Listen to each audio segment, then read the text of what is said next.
وملجانا وراحة قلوبنا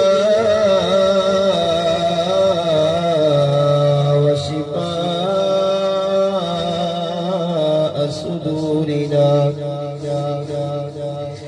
ونور أعيننا ونور أولنا ونور آخرنا ونور ظاهرنا ونور باطننا وسرور قلوبنا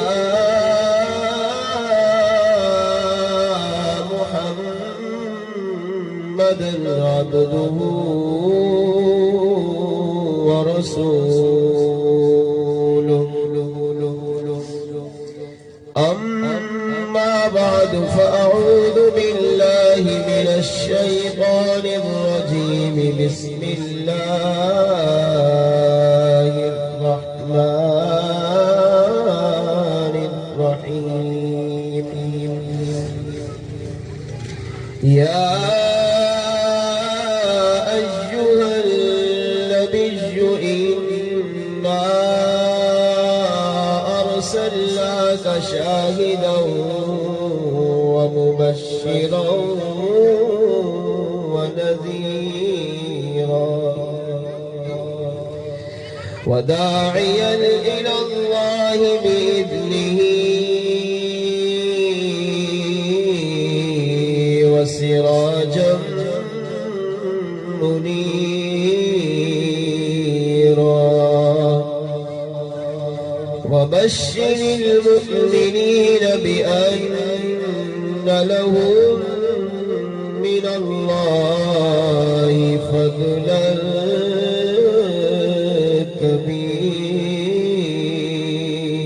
كبيرا آمنت بالله وصدق الله مولانا العظيم وصدق رسوله النبي الكريم الأمين ونحن على ذلك لمن الشاهدين والشاكرين والحمد لله رب العالمين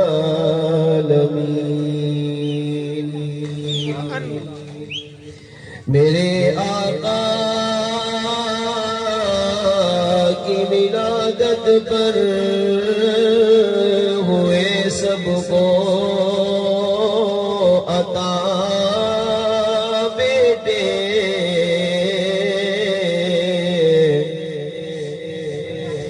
میرے آقا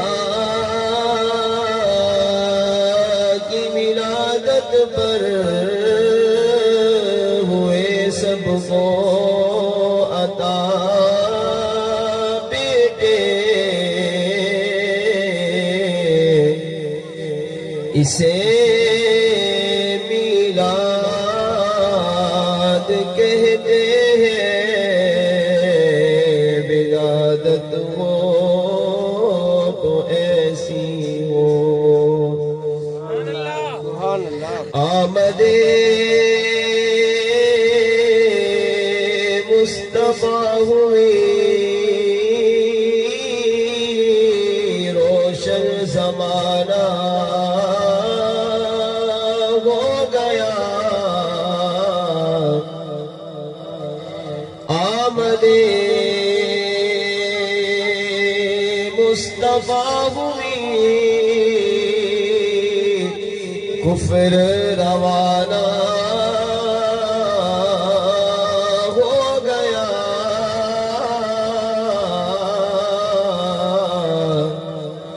جس کے حضور ہو گئے اس کا زمانہ ہو گیا محبوب کی محفل کو محبوب سجاتے ہیں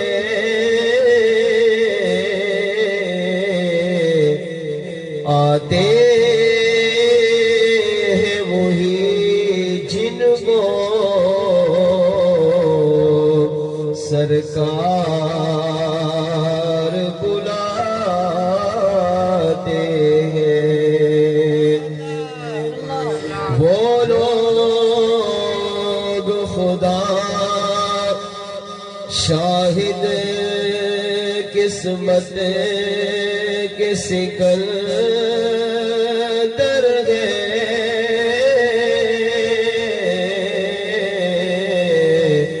جو سرور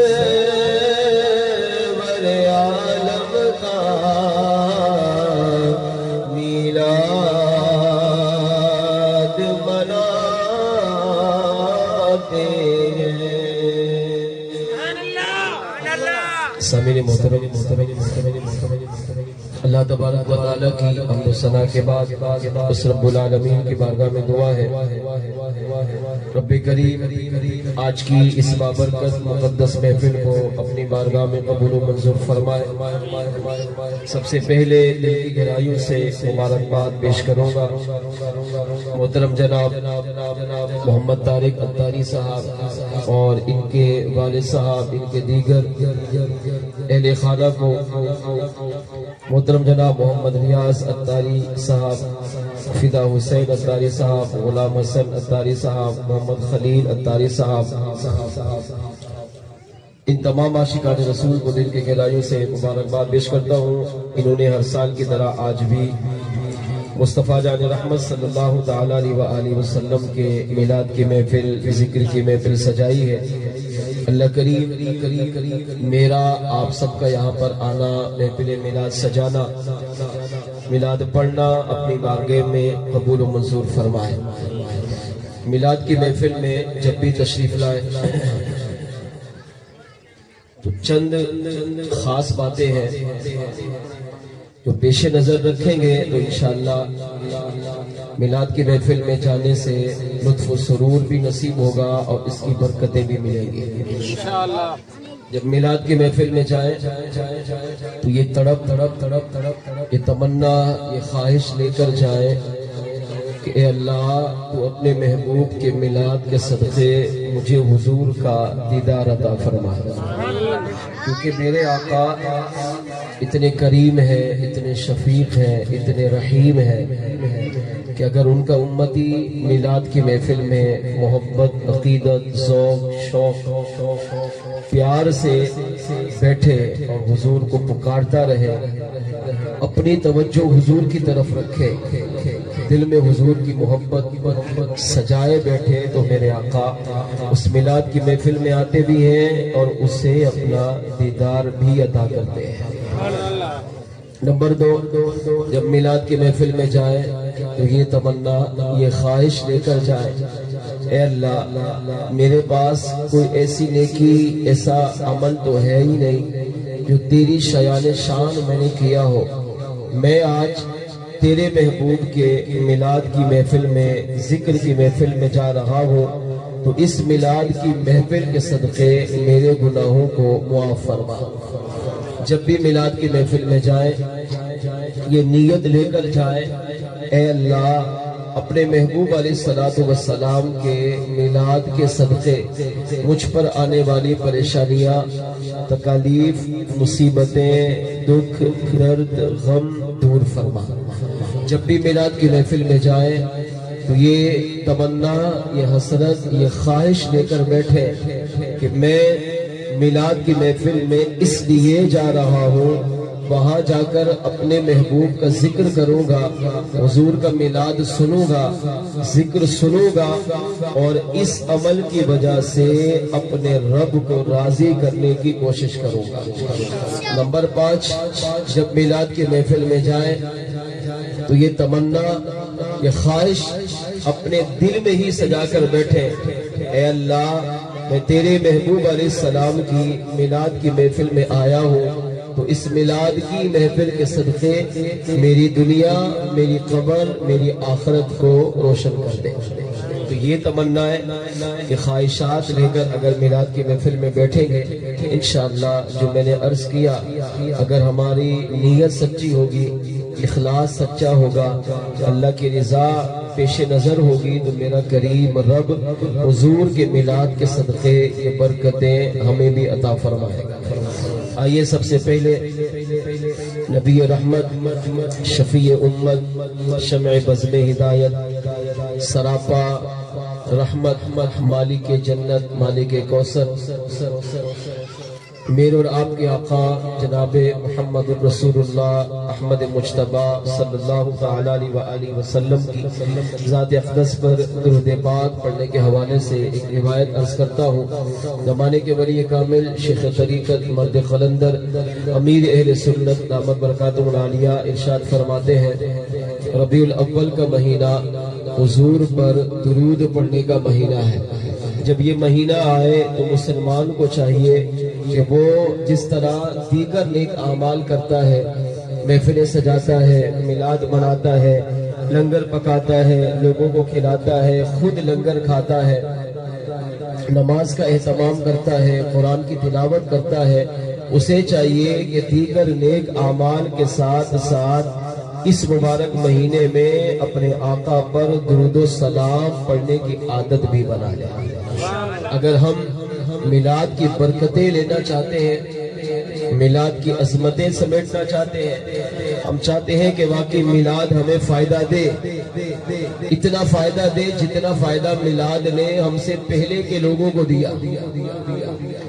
اگر وہ برکتیں ہم بھی لینا چاہتے ہیں تو اس کا ایک ذریعہ میلاد والے آقا پر درود و سلام پڑھنا ہے۔ 313 مرتبہ یہ ہمارا مدنی نام نیک اعمال کا رسالہ، اس میں کمیل سنت کے جو 72 سوالات ہیں ان میں ایک سوال یہ ہے کہ کیا آپ نے روزانہ 313 مرتبہ اپنے آقا پر درود و سلام پڑھا؟ صلی اللہ علیہ محمد سب سے چھوٹا درود ہے، اگر یہ پڑھیں گے تو 10 منٹ بھی نہیں لگے، 6 سے 7 منٹ لگتے ہیں۔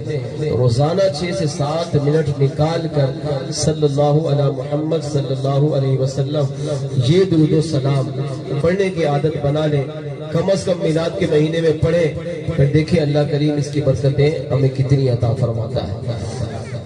آئیے درود پاک کی فضیلت سنیے اور اپنا ایمان تازہ کیجیے۔ القول البدیع میں امام شمس الدین سخاوی رحمت اللہ تعالی علیہ اس روایت کو نقل کرتے ہیں۔ مصر میں ایک نوجوان تھا، بڑی سادہ سی زندگی گزار رہا تھا، نماز بھی پڑھتا، رمضان کے روزے بھی رکھتا، قرآن کی تلاوت بھی کرتا، جو نیک اعمال کی توفیق ملتی وہ کرتا۔ اگر بتقاضۂ بشریت گناہ ہو جاتے تو اللہ کی بارگاہ میں گڑ گڑا کر توبہ کرتا اور روتا رہتا۔ اس کی زندگی کی ایک تمنا تھی، اللہ کرے کہ آج یہ تمنا میں اور آپ بھی پیدا کرنے والے بن جائیں۔ کیا تمنا تھی؟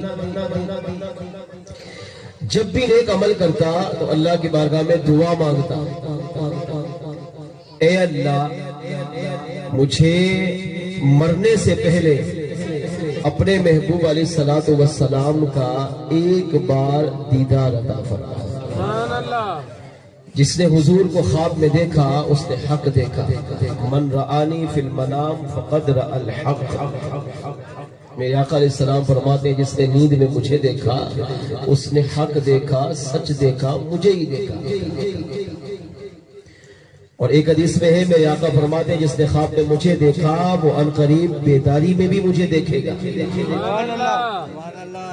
یہ تمنا، یہ حسرت ہر مسلمان کی ہونی چاہیے کہ زندگی میں ایک مرتبہ کاش آقا اپنا دیدار عطا کر۔ اگر حضور نے مرنے سے پہلے ہمیں دیدار عطا کر دیا، خدا کی قسم پہ دنیا بھی صبری، قبر بھی صبری، آخرت بھی صبری۔ ایک بزرگ کے پاس وہ نوجوان گیا، کہا میں حضور کا دیدار کرنا چاہتا ہوں۔ آپ نے فرمایا اگر نبی کا دیدار چاہتا ہے تو پھر 100 مرتبہ روزانہ رات کو سونے سے پہلے درود و سلام پڑھنے کی عادت بنا۔ اب نیک اعمال اور بھی کر رہا تھا مگر درود و سلام نہیں پڑھتا تھا تو دیدار مصطفیٰ نہیں ہو رہا تھا۔ اب اس نے اپنی یہ عادت بنائی کہ اپنے رحمت والے آقا، اپنے میلاد والے آقا پر 100 مرتبہ درود و سلام پڑھنے کی عادت بنائی۔ رات کو جب بستر پہ لیٹتا تو پہلے وضو کرتا، پھر بستر پہ باوضو بیٹھتا، پھر اپنے آقا پر 100 مرتبہ درود پاک پڑھ کر سو جاتا۔ نبی کو یاد کرتے کرتے اگر آپ سوئیں گے تو پھر یہ طے ہے کہ نبی کبھی نہ کبھی خواب میں ضرور آئیں گے۔ ہمارے خواب تو الٹے سیدھے ہوتے ہیں، اب کیسے ہوتے ہیں میں اس طرف نہیں جاتا، روایت ہی خراب ہو جائے گی، اور پھر الٹی سیدھی چیزیں ہم دیکھتے دیکھتے سوتے ہیں تو پھر خواب میں بھی وہی آتے ہیں۔ لیکن اگر نبی کو یاد کرتے ہوئے، نبی سے پیار کرتے ہوئے، نبی کا ذکر کرتے ہوئے، نبی پر درود و سلام پڑھتے ہوئے سوئیں گے تو خواب میں پھر نبی کا دیدار ہی نصیب ہوگا۔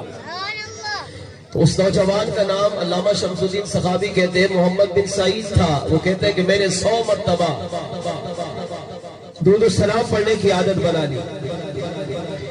اب غمی ہو، خوشی ہو، سردی ہو، گرمی ہو، پریشانی ہو، تکلیف ہو، مصیبت ہو، نہ ہو، میری زندگی میں اتار چڑھاؤ کچھ بھی ہو جائے، لیکن رات سوتے وقت اپنے آقا پر 100 مرتبہ درود و سلام پڑھ کر ہی سوتا۔ اور ایک ہی تمنا ہوتی تھی کہ کاش جس نبی پر درود و سلام پڑھ کے سویا ہو کبھی تو وہ آقا خواب میں مجھے اپنا دیدار عطا کرے۔ محمد بن سعید کہتے ہیں، امام شمس الدین سخاوی نے لکھا کہ محمد بن سعید کا اپنا بیان ہے، ایک رات حسب معمول میں اپنے بستر پر آیا، وضو کیا، بستر پر بیٹھا، رات کو سویا۔ اس دن میرا دل بہت دکھا ہوا تھا، سارا دن پریشانی میں، تکلیف میں، مصیبت میں گزرا۔ وہ کہتے ہیں اس رات جب میں اپنے آقا پر درود و سلام پڑھ رہا تھا تو دل میں آقا کی محبت بھی تھی اور آنکھوں سے آنسو بھی جاری۔ اس وقت میری کیفیت بڑی عجیب تھی۔ اس رات میں نے رو رو کر 100 مرتبہ اپنے نبی پر درود و سلام پڑھتے پڑھتے سو گیا۔ وہ کہتے ہیں سر کی آنکھ بند ہوئی، دل کی آنکھ کھلی، میں نے عالم خواب میں دیکھا، رات کا ایک پہر تھا، میں اپنے بستر میں سو رہا تھا، اچانک میں نے دیکھا کسی بزرگ کی آمد کی برکت سے میرا گھر نور سے منور ہو گیا۔ کسی کی آمد کی برکت سے میرا گھر خوشبو سے معطر ہوا۔ محمد بن سعید کہتے ہیں میں نے اپنی آنکھیں کھولی، بستر سے اٹھا تو سامنے دیکھا کہ میرے بستر پر ایک عظیم شخصیت موجود تھے۔ فرمایا ان پر انوار و تجلیات کی بارش ہو رہی تھی، میں اٹھ کر ان کے قریب گیا، پاؤں کو پکڑا، روتا رہا۔ میں نے عرض کیا آپ کون ہیں؟ اس سے پہلے کہ میں ان کی بارگاہ میں کچھ پیش کرتا، اس آنے والی محبوب ذات نے میرے زبان پر جملہ لانے سے پہلے میرے دل کے خیال کو سمجھتے ہوئے ارشاد فرمایا محمد بن سعید میں تیرا وہی آقا ہوں جس کی ذات پر تو روزانہ 100 مرتبہ درود و سلام پڑھ کے سو جاتا۔ فرمایا آج تیرا دل دکھا ہوا تھا، تیرا دل غم زدہ تھا، تیرا دل مصیبت سے ڈوبا ہوا تھا، آج تو نے رو رو کر میری محبت میں، میرے پیار میں، میری عقیدت میں درود و سلام پڑھا ہے۔ ہم اس لیے تیرے پاس آئے تاکہ تیرے دل کو تسلی بھی دے اور تجھے بشارت بھی عطا کرے کہ جو درود و سلام ہم پر پڑھتا ہے ہم تیرے صلاۃ و سلام کو قبول بھی فرما لیتے ہیں۔ سبحان اللہ۔ خواب میں دیدار بھی کرایا، بشارت بھی دی، انعام بھی دیا کہ تو جو پڑھتا ہے ہم سنتے بھی ہیں، ہم قبول بھی کرتے ہیں۔ اب یہاں تک بس نہیں، امام سخاوی کہتے ہیں آقا علیہ السلام نے محمد بن سعید سے کہا محمد بن سعید میرے قریب ہو۔ سبحان اللہ۔ اب وہ گناہگار تھا، عام انسان تھا، ہماری طرح نماز بھی پڑھ لیتا، روزہ بھی رکھ لیتا، تلاوت قرآن بھی کر لیتا، گناہ بھی ہو جاتے، توبہ بھی کر لیتا۔ وہ کوئی ولی نہیں تھا، اپنے زمانے کا حافظ قاری عالم نہیں تھا، کوئی مفتی نہیں تھا، کوئی بہت بڑا اللہ کا ولی نہیں تھا، عام انسان تھا، مگر نبی سے محبت سچی تھی، نبی سے پیار سچا تھا۔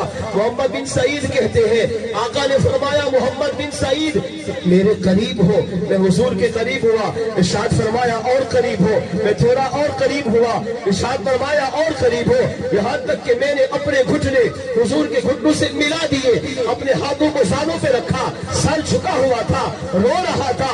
آقا علیہ السلام نے مزید انعام دیتے ہوئے ارشاد فرمایا, محمد بن سعید اپنا منہ میرے قریب کر, تاکہ جس منہ سے تو ہماری بارگاہ میں سلام پڑھتا ہے, ہم چاہتے ہیں اس منہ پر بوسہ دے کر ہم تجھے دنیا میں ہی معراج عطا فرمائیں. اب آقا علیہ السلام کا مبارک چہرہ کہا, حضور کے مبارک ہونٹ کہا, حضور کے مبارک لب کہا, اور محمد بن سعید کہتا ہے کہ مجھ جیسا گناہگار انسان کہا. جب حضور نے کہا اپنا منہ قریب کر تاکہ میں بوسہ دوں, اس کو چوموں جس منہ سے تو مجھ پر درود و سلام پڑتا ہے, وہ کہتے میں رو پڑا, یا رسول اللہ میں اس قابل کہا, آپ مجھے چومے. میں نے اپنا سر اور جھکا لیا, پھوٹ پھوٹ کر رونے لگا. اب کہتا ہے جب میں نے اپنا منہ حضور کے قریب نہیں کر سکا, ادب تھا, سچا عاشق رسول تھا, پیار سچا تھا, وہ جانتا تھا کہ میرے منہ سے گناہ ہوتے ہیں, گالیاں بھی نکل جاتی ہے, بےہودہ باتیں بھی نکل جاتی ہے, میں اپنا گندا منہ امام الانبیاء کے کیسے قریب کروں. جب میں نے ادب کی وجہ سے اپنا منہ حضور کے قریب نہ کیا تو میرے آقا علیہ السلام نے میرے چہرے کو پکڑ کر اپنے قریب کیا اور حضور نے میرے رخسار پر بوسہ دیا. آقا تشریف لے گئے. محمد بن سعید کہتا ہے میں روتا رہا, اب یہ خواب دیکھ رہا تھا, آنکھ کھلی, زاروں قطار رو رہا تھا, میری داڑھی آنسو سے تر ہو چکی تھی. وہ کہتے ہیں میں روتا رہا یہاں تک کہ فجر کی اذانیں ہوئی. میں اٹھا, مسجد میں گیا, جا کے نماز پڑھی. جب امام نے سلام پھیرا, اب لوگ میرے قریب آ کر مجھ سے مصافحہ کر رہے ہیں. کوئی مجھے چوم رہا ہے, کوئی مجھے ہاتھ ملا رہا ہے, کوئی میرے ہاتھوں کو بوسہ دے رہا ہے. وہ عالم مفتی شیخ الحدیث اللہ کے ولی کی بات نہیں ہو رہی, وہ عام انسان تھا. تو میں نے لوگوں سے پوچھا آپ میری عزت کیوں کر رہے ہو, میرا ادب کیوں کر رہے ہو, احترام کیوں کر رہے ہو, میں چومے جانے کے قابل نہیں ہوں. تو ایک بزرگ نے کہا محمد بن سعید یہ تیرا کمال نہیں ہے, یہ اس آقا کا کمال ہے جو آقا رات کو تیرے گھر تشریف لا کر تجھے مبارکباد بھی دے گئے اور تیرے رخسار پر بوسہ دے کر حضور تجھے معراج بھی عطا فرمایا. سبحان اللہ. ہاں یہ کمال تیرا نہیں, یہ اس بوسہ مصطفیٰ کا کمال ہے. تو جانتا نہیں تیرے جسم سے خوشبو آ رہی ہے, وہ خوشبو مصطفیٰ کو سونگھ سونگھ کر لوگ تجھے بوسہ دے رہے ہیں. محمد بن سعید کہتا ہے اس قریب آقا کی قسم جس کو اللہ نے سچا نبی بنا کر بھیجا, فرماتے ہیں حضور کے بوسہ دینے کی وجہ سے 8 دن تک میرے جسم کو اللہ نے خوشبو سے معطر فرما دیا. سبحان اللہ. میرے گھر سے 8 دن تک خوشبو آتی رہی. میں کسی گلی سے گزرتا وہ جگہ خوشبو سے معطر ہو جاتی, میرے بدن سے خوشبو آتی رہی, اور 8 دن تک اللہ نے میرے بدن کو بھی میرے گھر کو بھی حضور کے بوسہ مصطفیٰ کے مرکز سے خوشبو سے معطر فرما دیا. سبحان اللہ. اس سے چند عقیدے پتہ چلے. پہلا عقیدہ کیا ملا, امتی اگر نبی پر درود پڑھے تو آقا سنتے ہیں, آقا جانتے ہیں, آقا پہچانتے ہیں. وہ مصر کا تھا, آقا مدینے میں ہے, لہذا شیطان کا یہ وسوسہ کہ تم یہاں سے درود پڑھو, نبی کو کیسے پتا چلے گا. ارے درود و سلام یہ تو بہت چھوٹی چیز ہے. آقا زمین 7 زمینوں کے نیچے تحت الثری میں اگر کوئی چیز پڑی ہوئی ہو, اگرچہ وہ دور بین سے بھی نہ جا سکتی ہو, تو میرے آقا علیہ السلام کو اللہ نے اتنا کمال عطا کیا ہے کہ آقا اس تحت الثری میں پڑی ہوئی چیز کو بھی جانتے ہیں, اسے بھی ایسے دیکھتے ہیں جیسے ہاتھ کی ہتھیلی کو دیکھتے ہیں. سبحان اللہ. اس سے پتا چلا امتی درود پڑھے تو نبی سنتے ہیں, نبی جانتے ہیں, نبی پہچانتے ہیں, اور نبی کرم فرمائے تو امتی کو آ کر اپنا دیدار بھی عطا کرتے ہیں. اگر کرم فرمائے تو امتی کو بوسہ بھی دیتے ہیں, امتی کو انعام بھی دیتے ہیں, اور آقا کرم فرمائے تو درود و سلام قبول کر کے اپنے امتی کو اپنے عاشقوں میں قبول فرماتے ہیں. سبحان اللہ. اس سے بڑا کوئی عمل اور نہیں۔ علماء کہتے ہیں ہزاروں اعمال گئے، لاکھوں اعمال گئے، مگر حضور کے قریب کرنے والا سب سے بہترین عمل حضور کی ذات پر درود و سلام پڑھنا۔ سبحان اللہ۔ میرا یہ درود و سلام کا موضوع نہیں ہے، ورنہ خدا کی قسم درود و سلام کے اتنے فضائل ہیں، اتنے فضائل ہیں، ہم سنتے رہیں تو فجر ہو جائے مگر فضائل ختم نہ ہو۔ رب بے نیاز ہو کر اپنے محبوب کی بارگاہ میں درود و سلام بھیجتا ہے، ساری کائنات کے فرشتے حضور پر درود و سلام بھیجتے ہیں، سارے انبیاء، سارے اولیاء، سارے صحابہ یہ حضور کی بارگاہ میں درود و سلام بھیجتے رہے اور بھیجتے رہیں گے۔